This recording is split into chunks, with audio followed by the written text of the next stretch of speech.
আমাকে বেশ কয়েকজন কনফার্ম করছে যে এখন কিন্তু মারিয়ার সিরিয়ালে হাদি।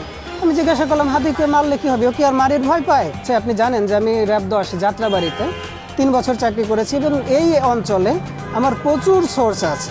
চাকরি করার সুবাদে, র্যাবে চাকরি করার সুবাদে সোর্স মেনটেন করতে হয়। আমাকে গত পরশুদিন একজন বলল যে ভাই মারিয়ার সিরিয়ালে কিন্তু এখন হাদি। আপনার বরিশালে যে ফুয়াদ ভাইয়ের উপর যে আক্রমণটা হলো, আমাকে বেশ কয়েকজন কনফার্ম করছে যে এখন কিন্তু মারিয়ার সিরিয়ালে হাদি। আমি জিজ্ঞাসা করলাম হাদিকে মারলে কী হবে, ও কি আর মারির ভয় পায়? তো ওরা বললো যে ভাই মারির কেউ ভয় পায় না, কিন্তু হাদি ভাইয়ের গায়ে যদি একবার হাত তুলে ফেলতে পারে ওদের আত্মবিশ্বাসটা বেড়ে যাবে। আমি ডেঙ্গু রোগে আক্রান্ত, 1 মাস হসপিটালাইজ ছিলাম, এখনও দুর্বল।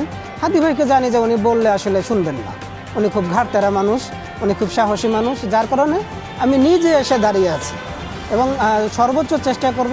হাদি ভাইয়ের উপর থ্রেট থাকবে 3 দিন। আজকে যে আপনারা জানেন যে আওয়ামী লীগ একটা কর্মসূচি দিয়েছে, আগামীকাল জুমার নামাজ পরে একটা কর্মসূচি আছে, মশাল মিছিলের কর্মসূচি, পরশুদিন লকডাউন কর্মসূচি আছে।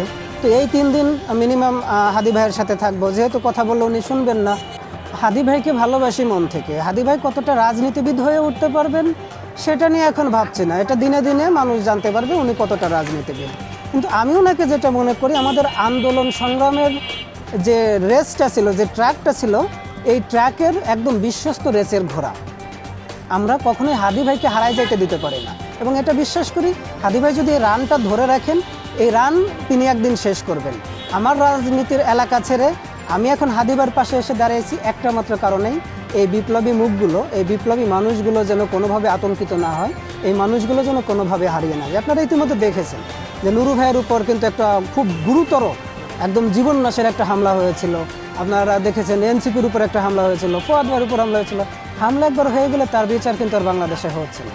তো আমার কাছে মনে হয় যে আসলে যেহেতু হাদি ভাই কথা শুনবে না এবং হাদি ভাইয়ের উপর হামলা হলে আইন শৃঙ্খলা রক্ষাকারী বাহিনী এর বিরুদ্ধে কোনো ব্যবস্থা নেবে না, আমার মনে হয় যে যদি আমি দূর থেকে বা তাকে ভালোবাসতেই জানি, তো হাদি ভাইয়ের উপর আক্রমণ হওয়ার আগে নিজে যে একটু সেই আক্রমণটাকে প্রতিহত করার জন্য আমি আগামী 3 দিন হাদি ভাইয়ের সাথে সাথে থাকবো, দূর থেকে নজরে রাখবো।